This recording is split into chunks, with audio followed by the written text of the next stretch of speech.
Consolador, livro de Emmanuel, estudo do prefácio, definição. Definição. Apresentando o Espiritismo na sua feição de Consolador prometido pelo Cristo, três aspectos diferentes: científico, filosófico, religioso. Qual desses aspectos é o maior? Podemos tomar o Espiritismo simbolizando desse modo como um triângulo de forças espirituais. A ciência e a filosofia vinculam a Terra, essa figura simbólica, porém, a religião é o ângulo divino que a liga ao céu. No seu aspecto científico e filosófico, a doutrina será sempre um campo nobre de investigações humanas, como outros movimentos coletivos de natureza intelectual que visam o aperfeiçoamento da humanidade. No aspecto religioso, todavia, repousa sua grandeza divina por constituir a restauração do Evangelho de Jesus Cristo, estabelecendo a renovação definitiva do homem para a grandeza do seu imenso futuro espiritual. Revista Espírita de 1867. O destino da humanidade está ligado à organização do universo, como o do habitante o está a sua habitação. Na ignorância desta organização, o homem deve ter tido ideias sobre o seu passado e o seu futuro em relação ao estado de seus conhecimentos. Se ele tivesse sempre conhecido a estrutura da Terra, jamais teria pensado em colocar o inferno em suas entranhas. Se tivesse conhecido o infinito do espaço e a multidão de mundos que aí se movem, não teria localizado o céu acima do céu das estrelas. Não teria feito da Terra o ponto central do universo, a única habitação dos seres vivos. Não teria condenado a crença dos antípodas como uma heresia. Se tivesse conhecido a geologia, jamais teria acreditado na formação da Terra em 6 dias e em sua existência há 6.000 anos. A ideia mesquinha que o homem fazia da criação devia dar-lhe uma ideia mesquinha da divindade. Ele não pode compreender a grandeza, o poder, a sabedoria infinitas do Criador, senão quando seu pensamento pode abarcar a imensidade do universo e a sabedoria das leis que o regem, como se julga o gênio de um mecânico pelo conjunto, harmonia e precisão de um mecanismo e não a vista de uma simples engrenagem. Só então as ideias puderam crescer e elevar-se acima de seu limitado horizonte. E em todos os tempos, suas ideias religiosas foram calcadas na ideia que ele fazia de Deus e de sua obra. O erro de suas crenças sobre a origem e o destino da humanidade tinha como causa sua ignorância das verdadeiras leis da natureza. Se desde a origem ele tivesse conhecido essas leis, seus dogmas teriam sido completamente outros. Como um dos primeiros a revelar as leis do mecanismo do universo, não por hipóteses, mas por uma demonstração irrecusável, Galileu abriu o caminho a novos progressos. Por isso mesmo, ele devia produzir uma revolução nas crenças, destruindo os andaimes dos sistemas científicos errados sobre os quais elas se apoiavam. A cada um a sua missão. Nem Moisés nem o Cristo tinham a de ensinar aos homens as leis da ciência. O conhecimento dessas leis devia ser resultado do trabalho e das pesquisas do homem, da atividade do desenvolvimento de seu próprio espírito, e não de uma revelação a priori, que lhe tivesse dado a saber sem esforço.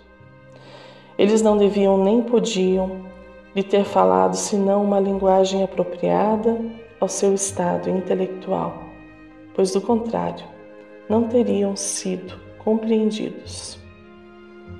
Moisés e o Cristo tiveram sua função moralizadora. A gênios de outra ordem são deferidas as missões científicas. Ora, como as leis morais e as leis da ciência são leis divinas, a religião e a filosofia não podem ser verdadeiras, senão pela aliança dessas leis.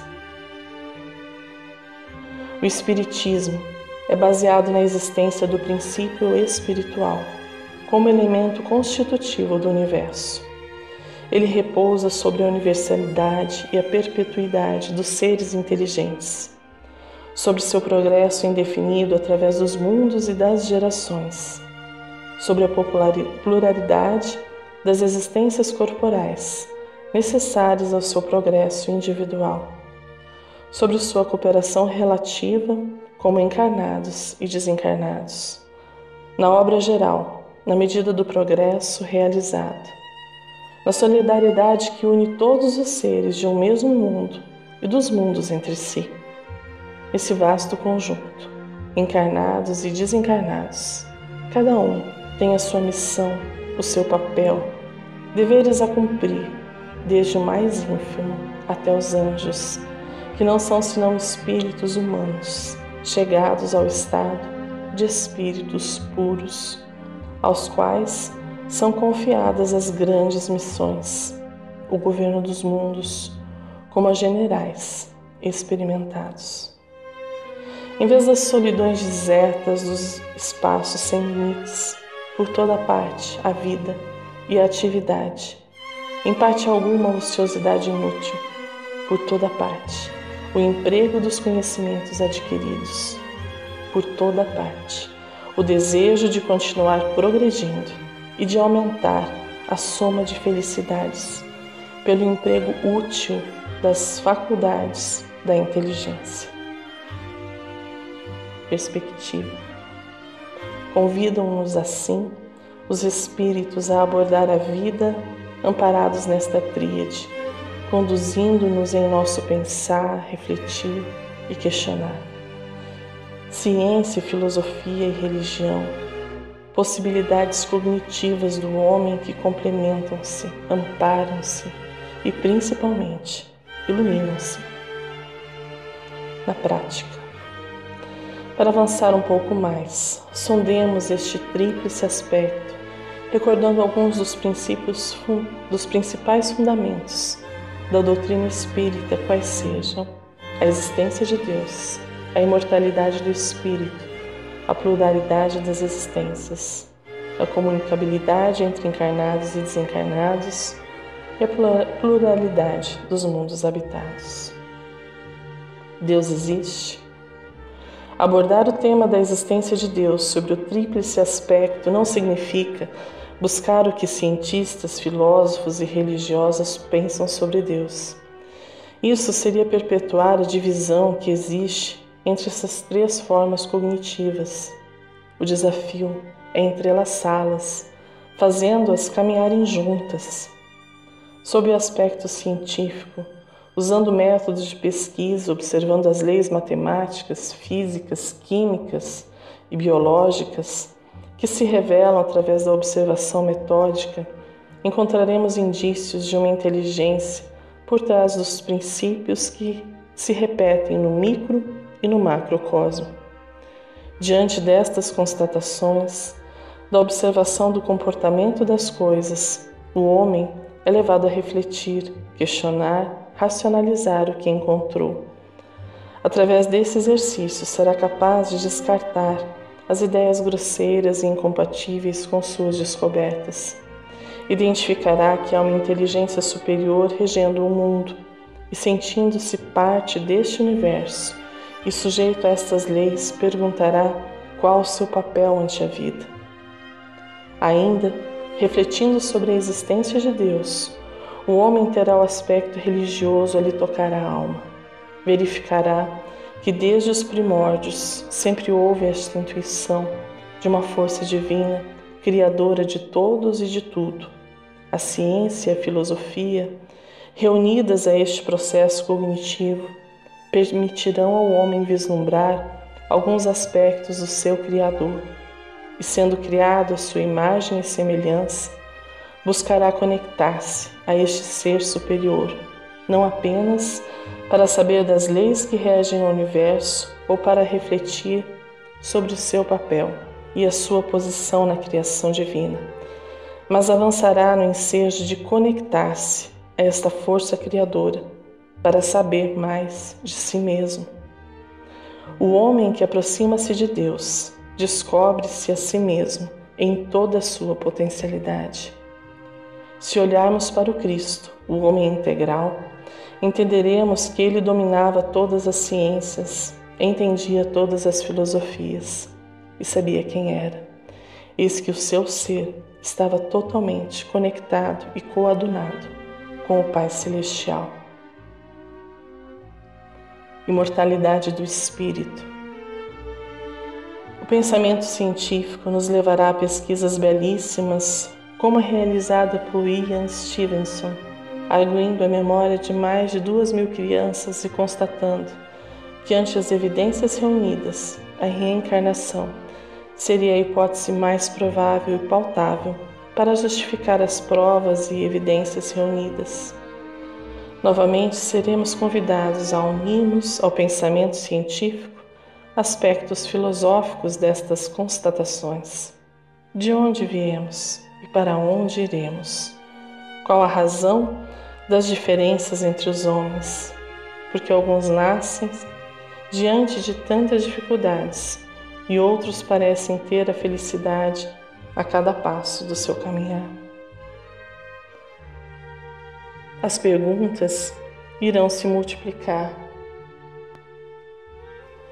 e nos conduzirão ao entendimento mais amplo do que a ciência constatou em suas diligências.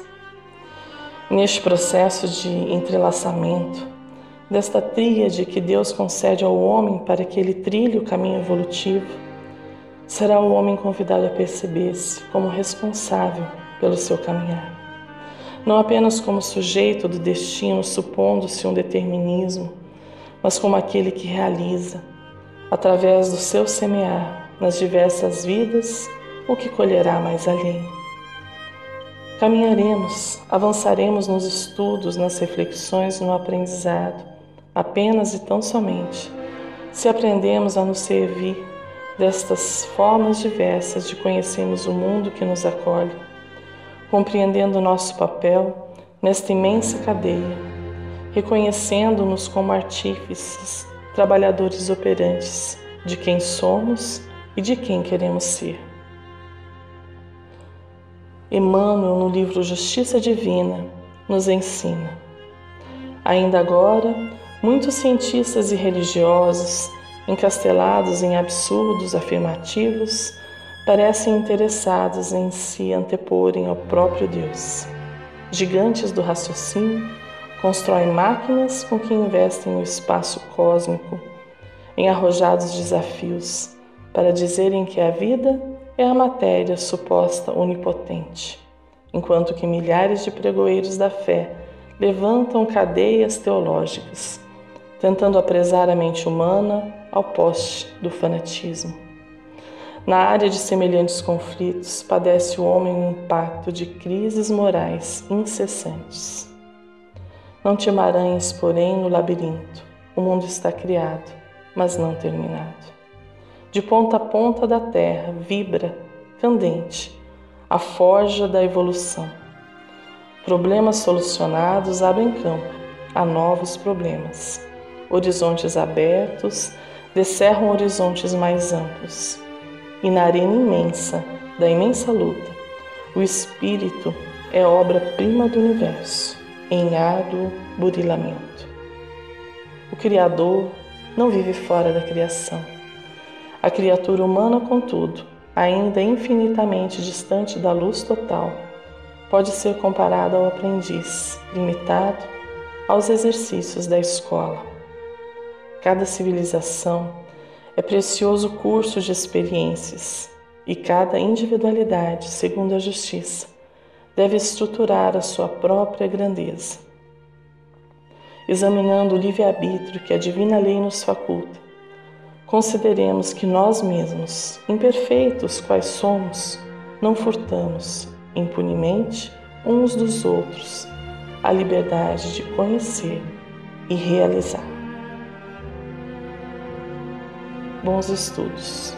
Ex-amigos, algumas singelas observações. Espero que lhes sejam úteis de alguma forma. Um fraterno abraço.